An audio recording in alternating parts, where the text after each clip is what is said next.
end, he has the cards. In the end, he can say he's sending the troops to protect federal buildings. He's sending the troops to protect ICE, federal officials. And the court's not going to be able to second guess that, even if he's completely wrong. The question is not who's right and who's wrong, but under the Constitution, who gets the power to make the mistake? And generally, it's the executive that gets that power, subject, of course, to judicial review. But the courts have to defer to presidential judgments about the safety of buildings. We saw what happened years ago with Black Lives Matter in Oregon and other places. We've seen what's happened. I think the president went the wrong way. I think when he starts saying he's sending the troops to protect Chicagoans from gangs, he's not going to prevail on that. But if he changes his theory and argues that he's there to protect federal buildings and federal officials, in the end, the courts are going to defer to that. That's my prediction. I'm not saying it's right, but it's a prediction as a constitutional analyst. Well, I get it. I want to pull apart the pieces a little bit so people can see the mechanics of what the factors are, because the additional facts to give to your analysis is, one, it's not a president, it's this president. Right. And does that play into how a judge analyzes in terms of what seems to be the basis of the judgment, which has to have something to do with the test? And then the boogeyman policy argument, which is Kent State. That's why I'm worried, Alan. Kent State. If I thought this was about having the brothers and sisters who aren't trained to do policing but look pretty scary sitting out there and keeping streets quiet in the summer heat of some big city, okay, I don't like it, but I understand it. But Kent State, if it's a cop and a protester gets sideways and a cop beats them, or a cop even has to, God forbid, fire to save themselves, one thing. Horrible, but one thing.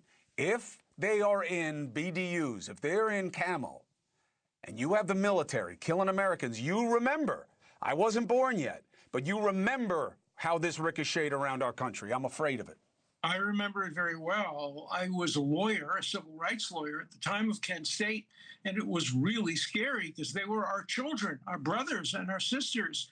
They were innocent people protesting the war, and they got shot. That could happen. But we've also seen the reverse. Antifa doesn't allow people like me to speak. They threaten us. They threaten our children. Antifa really is a terrorist group. Whether it's an organization or not, we don't know. And so the president has a plausible approach. And the question is, are the courts going to second guess him on the fact? Ultimately, they won't. The president has the right to be wrong, and he may very well be wrong here.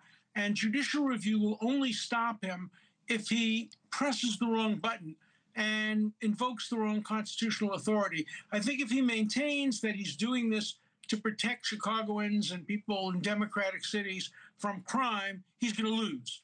But if he changes his philosophy and says he's doing it to protect federal buildings and federal officials, he's likely to win. And then, there's always the risk of Kent State, because when you have police officers with guns in American cities, the likelihood of some misfire is always considerable. Well, especially if they're not trained for it, like the National Guard. It's hard enough with cops who are trained. If they're not, and they have real firepower, I mean, the difference in just in terms of damage we'll see would be worthy of a God forbid. So, Alan, you have no concern that there is a chance that a Professor Dershowitz is just crushing the administration day after day with legal arguments, and their podcast is blowing up, and they're all over TV, and they're even making Cuomo look smart, and that this president can say, look, my right to send these troops where I need to make sure that federal law is it's pretty clear. I'm not letting Dershowitz out of his house, and I'm cutting his internet connections, and he's going to stay right where he is until he stops saying that stupid stuff he's saying. No, you don't have any fear that this is the road we're on? Of course I do. I have great fear of that, and that's why the judiciary has to be careful. It has to make sure that it invokes the power to stop the president when it's appropriate to do. And I think up to now, they have done that. I worry that if the president does invoke protection of buildings and protection of federal officials, and if a court starts intervening in that, the Supreme Court will say no. Look, this is a work in progress. We've never had, as you say, we've never had a precedent for this before, even Kent State. Even 70s that I lived through and litigated through. Thank you for watching. Subscribe below and download our NewsNation app right now on your phone, and you will get fact-based, unbiased news for all Americans.